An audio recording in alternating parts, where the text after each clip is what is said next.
Pato is a sustainability development practitioner. She's done over 40 podcasts in Africa with other climate activists. She's studying with a Master of Arts at the University of Botswana. The podcast is called Sustain 267 Podcast. So look that up. It's really interesting. One of them that looked really interesting to me was Women Holding Up the Sky. And Pato, maybe you can share something about that. That was so interesting. She has conversations to amplify voices and solutions within the climate justice movement in Africa. She's a project officer at the South African Climate Action Network, a curator of Global Shapers Community Gaborone Hub. Gaborone is the capital city in Botswana, and is an advisor for Urgent Action Fund Africa. And she's also a future elect fellow, class of 2023. So let me go ahead and hand it over to you, Pato.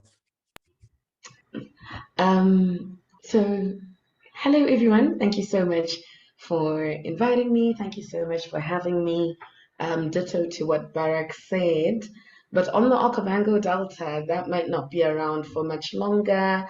I invite you to Google the Okavango Delta and Recon Africa, which is an oil company from Canada. I put together a short presentation to just, so we follow the conversation a little bit. I encourage you to please, if you've got a question, if you'd like to share anything, any chats, reactions, then the screen is so cold, then it feels like an interaction. So let's start. It'll be quite informal. Okay, so my climate story, I'm a climate reality leader, so of course we'll start with the climate story. So like Barak said, I'm from Botswana. I'm from Gaborone, which is the capital city. Well, I stay in Gaborone, which is the capital city of Botswana, but we say no one's really from the city. So my home village is Ganya. And how I ended up working in the climate space is that in 2014, 2015, there was a drought in Gaborone, and the main dam that supplies the city with water was down to about 7% carrying capacity, and we were facing a drought. And luckily, at that time, my mentor was a climate reality leader. So we ended up having some of these conversations. There's a competition that was going on around asking world leaders a couple of questions. I asked them a couple of questions, got to represent Africa at the UN, asking them these questions directly. And from then, the more I knew around climate change, the more I'm just like, what is going on? How are we not doing more about this? And coming from the global south, coming from Africa, coming from Botswana, the knowledge here is very global northern. So it's global northern created, and then it comes down to the global south.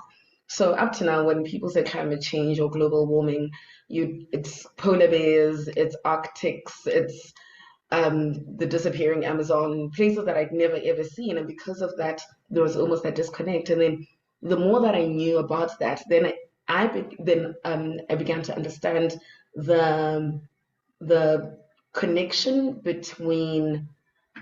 So I'm from a family of smallholder farmers, and I understood the connection with us seeing less yield at the farm, us seeing, where we used to take food from the farm to the village or to the city. Now it was the other way around, and I started to understand it better and what it means for us in Botswana.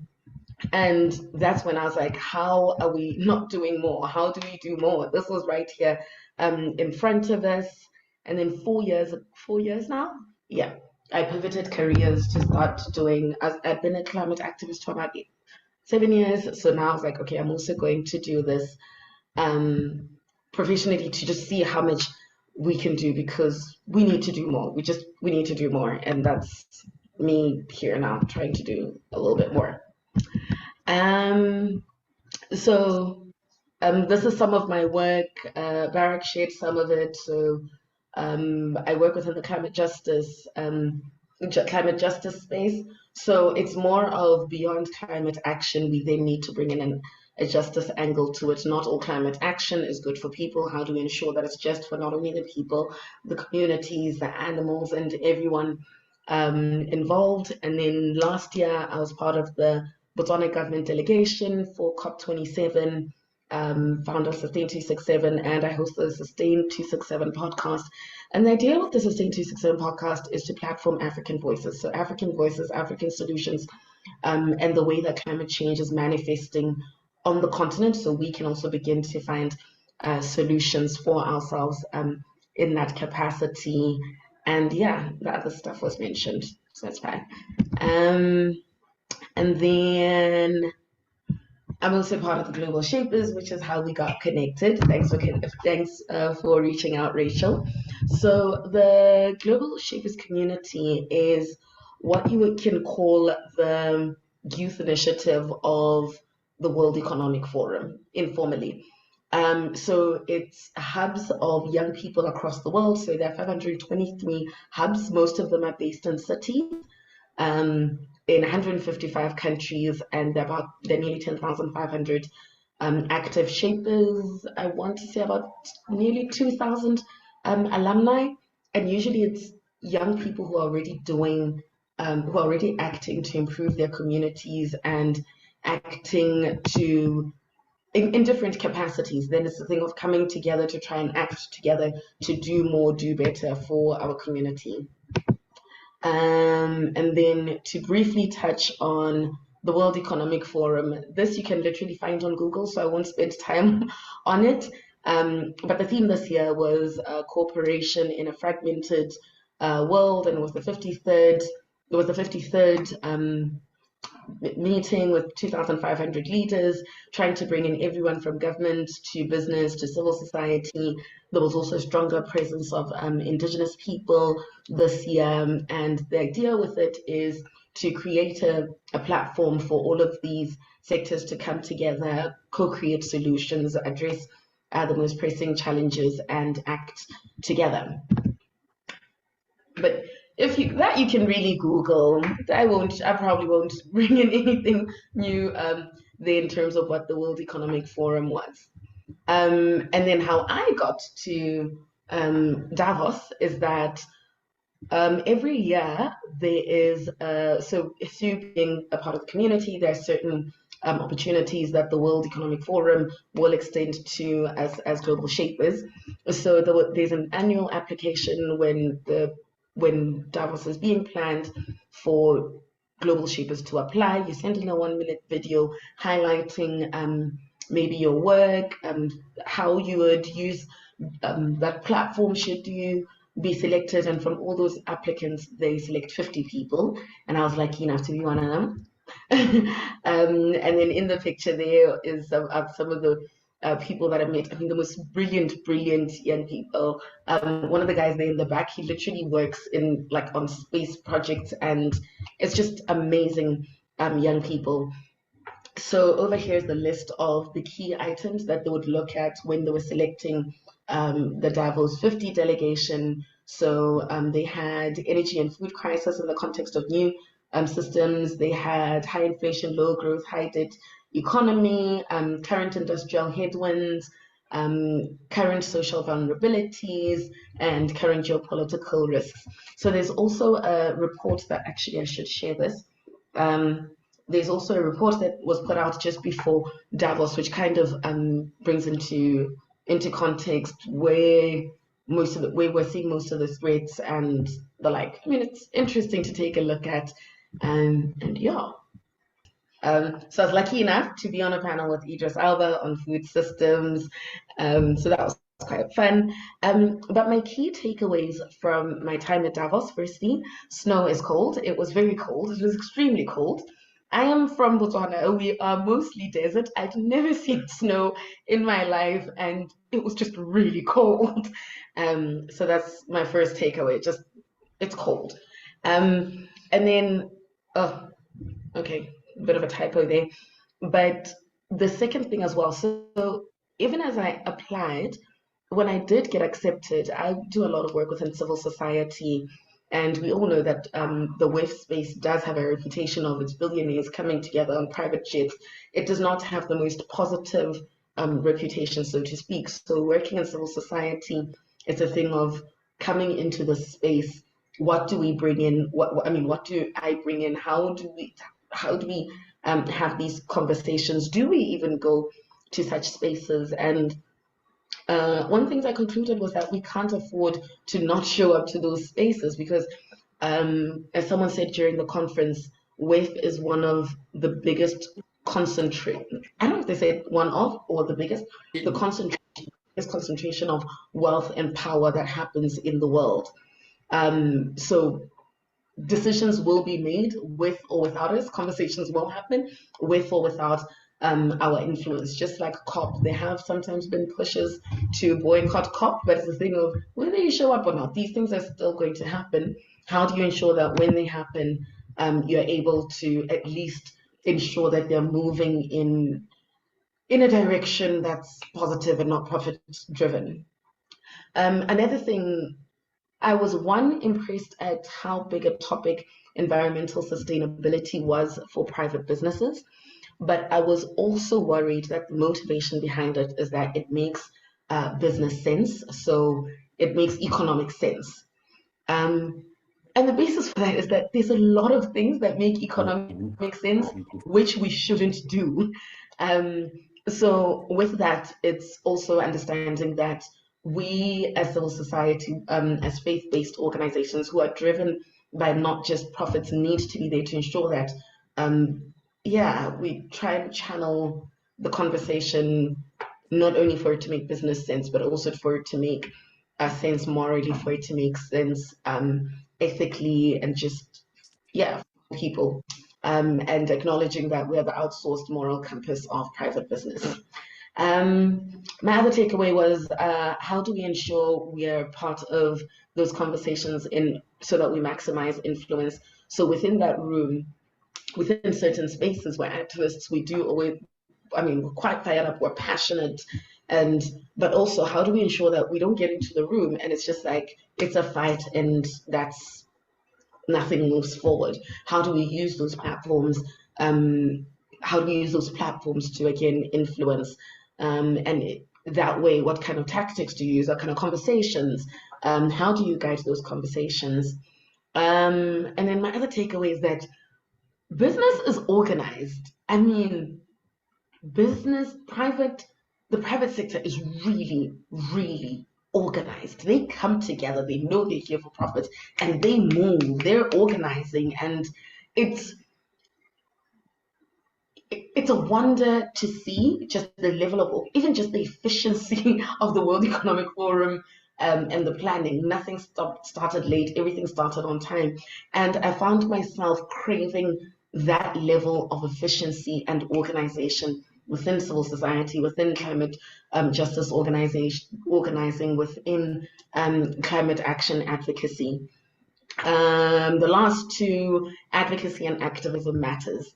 Something that made me smile during Davos was how often businesses would say, we have to do this because if we don't, the activists will come after us.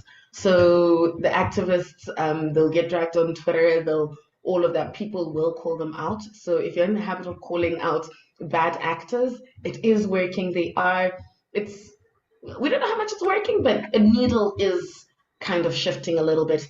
We need to keep up the pressure because the more we keep it up, the more pressure that's being put on some of the decisions that are being made by businesses.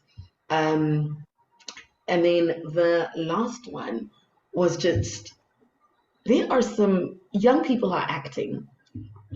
For a long time, there are a lot of conversations that have been going on. We've seen this in a lot of negotiations and COPs and so forth.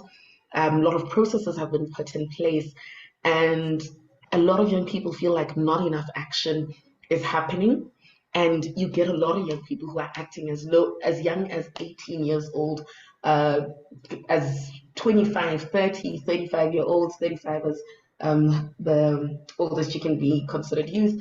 In Africa under the AU, I know other countries it's a little lower, but young people are acting. They want action and they are acting. It's a thing of commitments. Okay, that's good, but we want to act. They're getting into negotiating rooms so that they're represented. They're getting into policy making spaces so that policies are protecting their futures. Their businesses are looking at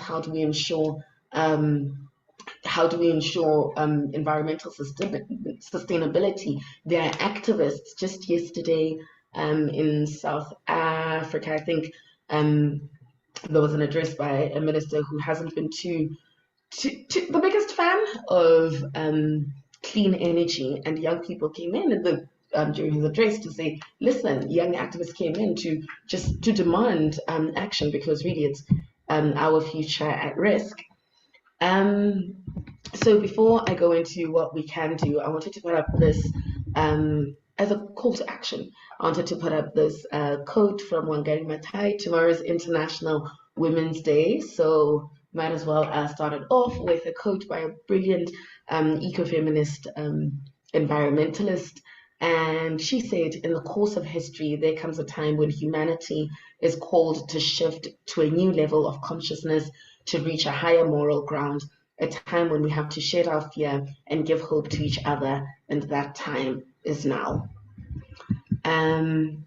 So with that in mind, what can we do? So there was a question of what can the next step be?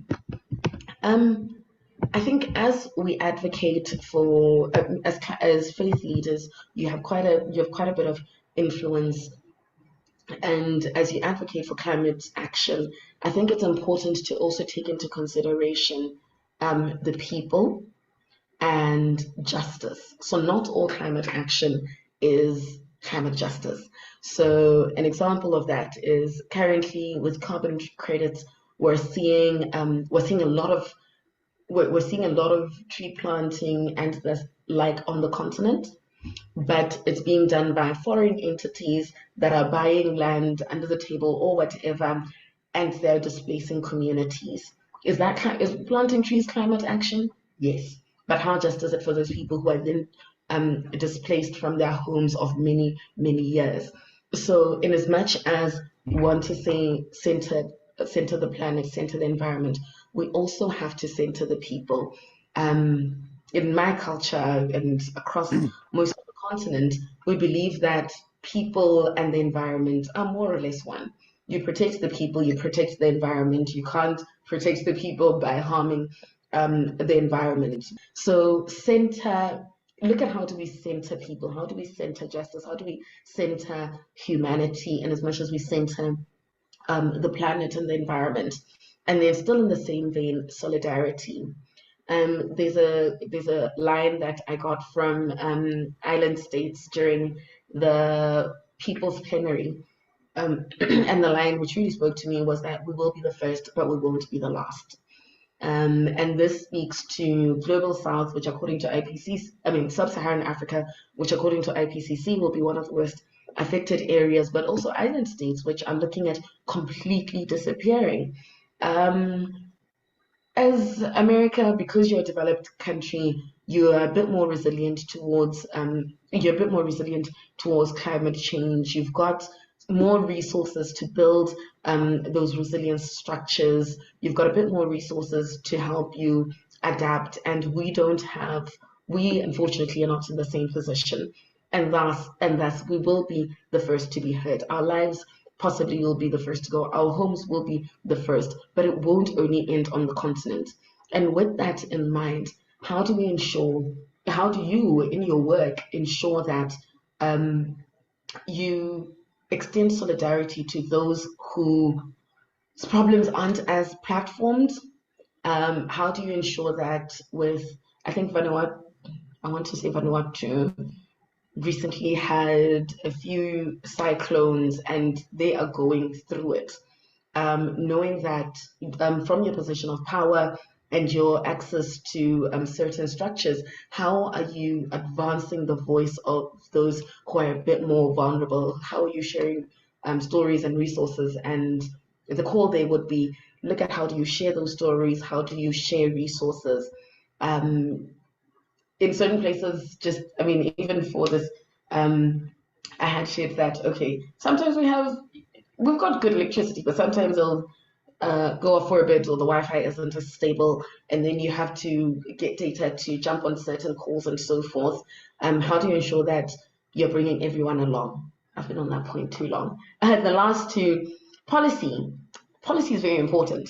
Who are your policy makers? Demand climate policies. We can't act on climate independent of the most powerful institution in the land, which is government, or I think you'd refer to it as the state. How do you ensure that the people who are leading are putting the right policies in place? It's one thing to say to one person, don't use a straw. It's one thing to say to one person, don't drive your car or so forth. But then the most powerful institution on the land, if they, instead of telling one person don't drive, if they've got the power to ensure that hundreds of thousands of people don't even need to drive anymore, and just like that, they are acting at scale. As civil society, as faith leaders, we can only do so much independent of government. And then the last one is keep up the pressure. We can't opt out because it is our future. We're the ones who are living through ridiculous amounts of heat. Botswana, we're now getting we're now getting heat, what you call it, heat waves quite frequently, and we're keeping the pressure on, but we also need your support. How are you ensuring that in the spaces that you are in, you're talking about climate change, you're advocating for it, but also you're making sure that the youth voices that are there are being extended the right platforms to act, and bring along the young people so that you can all keep pressure on. And then the very last one, we need to organize. We need to organize as climate justice advocates, as climate activists, as climate organizers. We need to come together and, as much as possible, act as a unit. At WIF, you saw that a business in Singapore and a business in South Africa and a business in Brazil could come together because they knew that what they collectively wanted was profit, and they made that work for themselves. What we want is to secure a future. We need to organize so that the pressure is on. There's power in numbers. And then a quote that we use often at Climate Action Network International is, the people united will never be defeated. There is power in numbers. With that, I come to the end. Thank you. Let's stay in touch. That's my email address, podcast, social media, and all of that.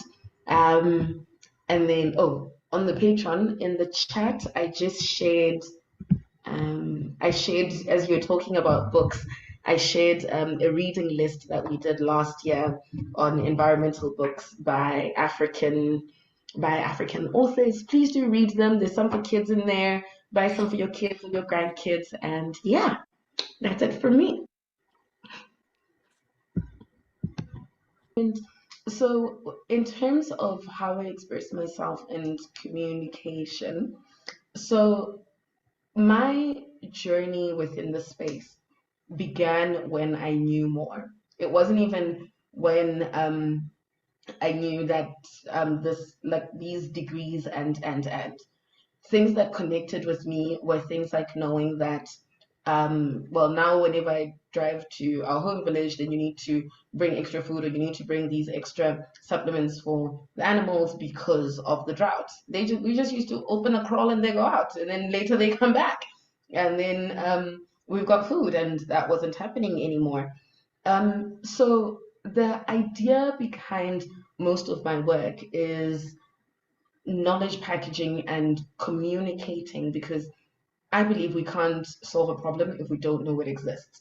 So I'm working in the space of how do we ensure that as many people know that this problem exists, so that we've got mass action, we've got more people acting. So even with the podcast, this is the idea behind it of if we get Africans talking about climate change and talking about the environment and how it's affecting them, then we've got Africans saying, oh my goodness, this is a challenge we are facing, and this is how, and you also get other Africans saying, these are the solutions that we've put in place to adapt to the drought in our area, to adapt to the water crisis in our area. Then it's a thing of, yes, we're going through this. Not only that, we've got solutions. So we tried to highlight that in the podcast. We haven't put out an episode in about a year. Hopefully, soon we will put it out. Little search for resources, but hopefully we'll build a team soon. And yeah, and yeah, yeah. On what to say to encourage girls to be strong and to lead, build a community. Um, build build a community. What I think has helped me within this space is sometimes I get so frustrated. I am up to here, and there are people who I can call to vent who also understand exactly what you're going through. So even if it's not necessarily people within climate change space, advocates in different spaces, people who are pushing for better. That way, they are. Sometimes you can lean on their strength when you need strength, and you're also able to extend them some of your strength when you need it. So it's very, very important to have a community. And yeah.